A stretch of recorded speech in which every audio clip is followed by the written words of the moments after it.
So which is better, the BlackBerry Z10 or the iPhone 5? Hey guys, it's Brian Miniman from PocketNow.com, and in this video we're going to compare both of these phones. Let's get to it. These devices look entirely different. The BlackBerry Z10 is made for business, while the iPhone 5 is more dainty and good-looking and also fragile. We found in our durability report that the iPhone 5 is especially susceptible long-term, we're talking 3 or 4 months, to scratches, dings, dents, bruises, and all that kind of stuff if you're not using a case, especially this chamfered edge, which is what really makes people fall in love with the iPhone 5, I think. But it is so susceptible to getting beat up very, very badly. Now, the Z10 is a totally different device. It's made for productivity, for life, and so it's made out of entirely plastic, whereas the iPhone 5 is glass and metal, and it feels totally different. In hand, it feels more solid. It feels like something that's not going to slip out of your hand, and if it does slip out of your hand, you're not going to cry about it because this device is more resilient. So on the back here, we've got a soft touch plastic with a nice dimpled texture, which just makes it feel awesome in hand. You know, some people say that the Z10 looks like the iPhone 5. Well, what they really mean to say is that the Z10 looks like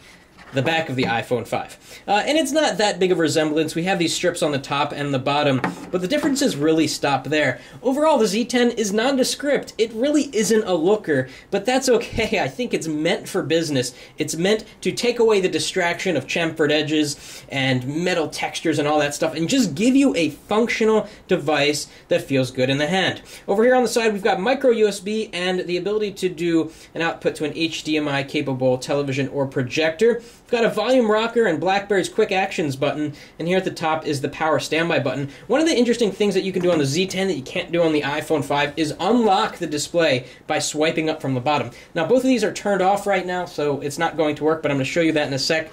Of course, on the iPhone 5, we've got everything in its iPhone-y place. On the back, we've got 8-megapixel cameras on both, capable of doing 1080p video. We can say without question that video and photos look much, much better taken with the iPhone 5. You can check out our full Z10 review for camera samples if you want. Both have an LED flash there. In terms of thickness, the Z10 is definitely thicker, taller, and wider. Overall, the iPhone 5 is more slender in hand, and it feels smaller and more lightweight, but again, the Z10 feels like it's ready for a day of action. Now, before we talk about specs and boot up, a little bit on availability. The BlackBerry Z10 will be available on all 4 carriers very soon. We're filming this in March, and around March or April it should be available. The iPhone 5, of course, is available on all carriers except for T-Mobile. So let's start these up and see which gets on first. 1, 2, 3... Geronimo. Okay, and some life has occurred here, and let's see which of these devices turns on more quickly. Now, in terms of specs, they're kind of similarly spec'd in a way. As mentioned, their cameras are the same. They both have a dual-core CPU. The BlackBerry Z10 has 2 gigs of RAM. The iPhone only has 1 gigabyte of RAM. Onboard storage, that's a funny thing to say, is 16 gigabytes on the Z10, and your choice of 16, 32, or 64 gigabytes on the iPhone 5, but the Z10 gives you micro SD expansion. It also allows you to swap the battery. Okay, the iPhone 5 was first, the Z10 is going to be second, and let's just show that. Built for business, of course, so you can swap out your battery if you're doing a cross-country flight and you're watching video. You can take out the battery, put in a new one, and we've got a slot for a micro SIM card, so you can expand the memory on the Z10. Okay, so we've jacked brightness up to 100% on both devices, turned off auto brightness, and what you can tell right away is that the screen on the Z10 is warmer. Some people like warmer screens, some people don't. It's really up to you. Now, these are very different screens, but they're similarly sized. We've got a 4-inch 1136 by 640 display here on the iPhone 5. That's 326 ppi. The Z10 beats the iPhone 5 in terms of ppi, if that's something that you're looking at, with a 1280 by 768 resolution, 4.2-inch screen, makes for a ppi of 355. Can you tell the difference between the two in terms of ppi? Not really. They're both extremely crisp, and they look really, really good. Now, software couldn't be more different on both of these devices.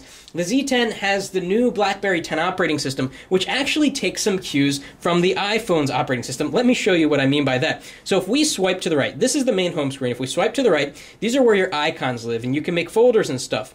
On the iPhone, of course, back in, 2007, they introduced this idea of tap and hold and the little jiggle, right? Watch this. Tap and hold and Pulsate. Okay, not a jiggle, but it's a pulsate. This is definitely inspired by the iPhone 5. And like you can do on really all platforms, you can tap and hold an icon, drag it on top of another, and you can create a folder. And when you're done, you just tap.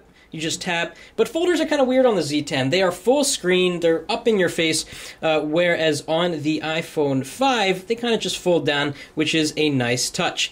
Okay, now let's compare web browsing. Always very important here. We're going to open up Safari. Now to get to the web browser on the Z10, we swipe over to the app pane here. I've got browser up here at the top, so I'm going to click Safari here and browser at the same time. 1, 2, 3, boom. And got there faster on the iPhone 5. Now here on the Z10, what you have is sort of this quick dial interface, which is always nice to see. Let's go to pocketnow.com on both and see what's up. We've got the address bar on the bottom here, and here's something interesting. The keyboards are very different between these two devices. It looks so nice on the Z10. It kind of looks like a real hardware QWERTY keyboard with these metal strips in between. So we'll go to pocketnow.com here.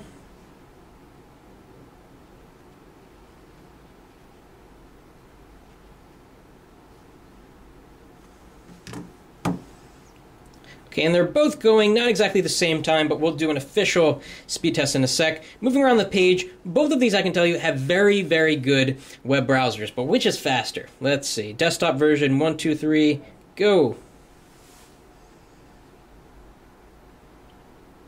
And we're waiting for the progress bar here, and the iPhone 5 finish first. And we'll wait for the Z10 to finish loading the final images. And let's scroll down the page. We don't want to see any white space if we flick quickly. And we don't. iPhone 5 has a slower way of scrolling. Let's pinch to zoom C, which clears up text faster. iPhone 5 a little bit faster. The Z10's having some problem with Typekit fonts. A lot of websites these days, including Pocket Now, use custom fonts with Adobe Typekit, and it's not converting it. Windows Phone 7.5 and 7 had the same problem in Internet Explorer. Not that big of a deal, but it makes some websites like The Verge and Engadget and Pocket Now look a little bit weird. So let's click on a link and see what it's like to load up this Pocket Now daily video. That's fascinating.